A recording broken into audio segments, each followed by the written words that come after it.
வகுப்பு சட்ட திருத்த மசோதாவை திரும்ப பெற வலியுறுத்தி கோவையில் தமிழக வெற்றி கழகத்தினர் கோவை தெற்கு வட்டாட்சியர் அலுவலகம் முன்பாக கண்டன ஆர்ப்பாட்டத்தில் ஈடுபட்டனர். நாடாளுமன்றத்தில் மத்திய அரசு வகுப்பு சட்ட திருத்த மசோதா கொண்டு வந்து எதிர்ப்புக்கு மத்தியில் நிறைவேறியுள்ளது. இந்த சட்ட திருத்த மசோதாவை கண்டித்து நாடு முழுவதும் பல்வேறு அமைப்பினர் போராட்டம் நடத்தி வருகின்றனர்.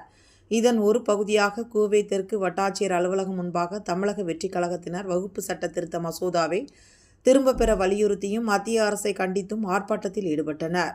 கோவை மாநகர் மாவட்டம் மற்றும் புறநகர் வடக்கு மாவட்டம் இணைந்து நடத்திய இந்த ஆர்ப்பாட்டத்தில் சுமார் 100க்கும் மேற்பட்ட அக்கட்சியினர் கலந்து கொண்டனர். அப்போது வகுப்பு வாரிய சட்ட திருத்த மசோதாவை எதிர்ப்பு தெரிவிக்கும் வகையில் பதாகைகளை கையில் ஏந்தி மத்திய அரசை கண்டித்து முழக்கங்களை எழுப்பினர். பிளவாத அரசியலையே தொடர்ந்து மக்களிடையே திணித்துக் கொண்டிருக்கின்ற ஒன்றிய பாஜக அரசை எதிர்த்தும் வாப் சட்ட திருத்த மசோதாவை திரும்ப பெற வலியுறுத்தியும் இன்று கோவை மாநகர மாவட்ட தளபதி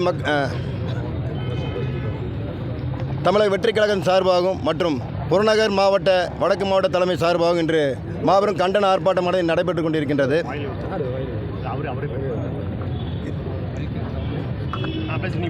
இந்த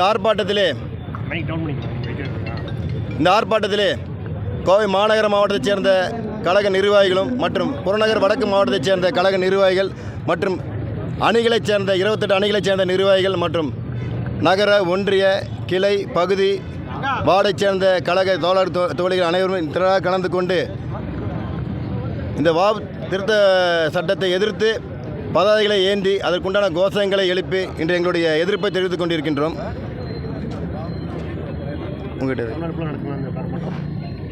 இந்த ஆர்ப்பாட்டமானது தமிழகத்தில் 38 மாவட்டங்களிலும் இன்று சிறப்பான முறையில் நடைபெற்று கொண்டிருக்கிறது. மாபெரும் வெற்றிகரமான ஒரு ஆர்ப்பாட்டமாகவே இதை நாங்கள் இன்றைக்கி சொல்லிக்கிறோம்.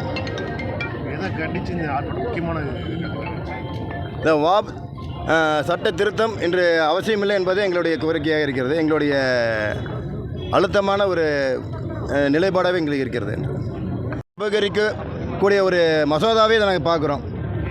இன்று இஸ்லாமிய சிறுபான்மையினருக்கு உண்டான உரிமைகளை பறிக்கக்கூடிய ஒரு மசோதாவை இதை நாங்கள் பார்க்குறோம். இது இப்போ அவசியமில்லாத ஒன்று. அவங்களுக்கு உண்டான உரிமைகளை பறித்து மாவட்ட ஆட்சியாளருக்கு அதுக்குண்டான இன்றைக்கி பார்த்திங்கன்னா வாபு சொத்துக்களை இஸ்லாமிய அமைப்பான வாபு தான் ஒன்று இது இன்றைக்கி வரைக்கும் நிறைவேற்றினது. அதுக்குண்டான முடிவு அவங்க தான் எடுத்துகிட்டு இருந்தாங்க. இன்றைக்கி அதனுடைய உரிமைகளையே இந்த மாவட்ட ஆட்சியருக்கு போகக்கூடிய அளவுக்கு இன்றைக்கி சட்ட திருத்தம் உருவாக்குறாங்க. இது பார்த்திங்கன்னா அவங்களுக்கு உண்டான பல சொத்துக்கள் இன்று அரசு நிறைவேற்றிக் கொண்டிருக்கிற அரசு அலுவலகங்கள் அங்கே அந்த இடத்துல செயல்பட்டு கொண்டிருக்கிறது. இது முழுமையாக அவங்க அபகரிக்குண்டான செயல்பாடாகவே இதை நாங்கள் பார்க்குறோம்.